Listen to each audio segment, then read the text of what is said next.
नमस्ते एवरीवन।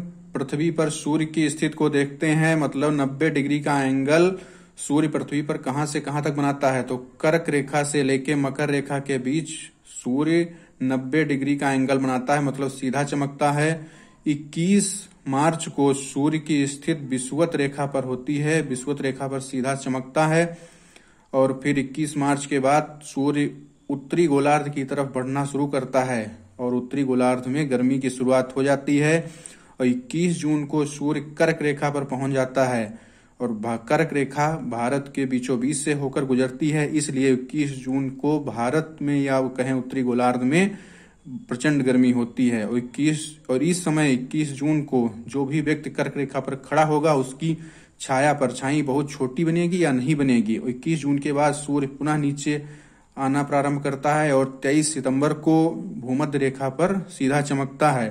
और 23 सितंबर के बाद सूर्य जैसे ही नीचे की तरफ बढ़ना शुरू करता है दक्षिणी गोलार्ध की तरफ, तो दक्षिणी गोलार्ध में गर्मी की शुरुआत हो जाती है और उत्तरी गोलार्ध में गर्मी कम पड़ना शुरू हो जाती है। और सूर्य फिर 22 दिसंबर को मकर रेखा पर सीधा चमकता है। इस समय दक्षिणी गोलार्ध में गर्मी और उत्तरी गोलार्ध में ठंडी होती है। और 22 दिसंबर के बाद सूर्य पुनः ऊपर की तरफ बढ़ना शुरू करता है और 21 मार्च को विषुवत रेखा पर पहुंचता है। तो 21 मार्च और 23 सितंबर को 2 बार सूर्य विषुवत रेखा पर सीधा चमकता है।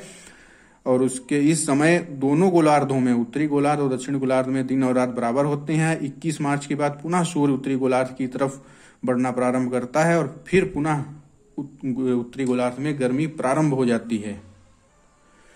कुछ क्वेश्चन देखते हैं साथियों। किस तिथि को रात और दिन बराबर होते हैं? 21 मार्च और 23 सितंबर को सूर्य विषुवत रेखा पर होता है, 90 डिग्री का कोण बनाता है। इन दो तिथियों को दोनों गोलार्धों में 12-12 घंटे के दिन एवं रात होते हैं। दूसरा क्वेश्चन है, विषुव या इक्विनॉक्स वर्ष में 2 बार जब दिन और रात बराबर होते हैं होता है 21 मार्च और 23 सितंबर को।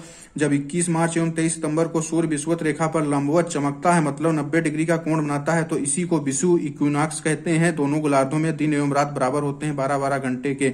वर्ष भर रात और दिन कहाँ बराबर होते हैं? भूमध्य रेखा विषुवत रेखा पर रात और दिन लगभग 12-12 घंटे के होते हैं। उत्तरी गोलार्ध में निम्नलिखित तिथियों में से किसमें दोपहर को आपकी छाया सबसे छोटी होती है? 21 जून को। धन्यवाद।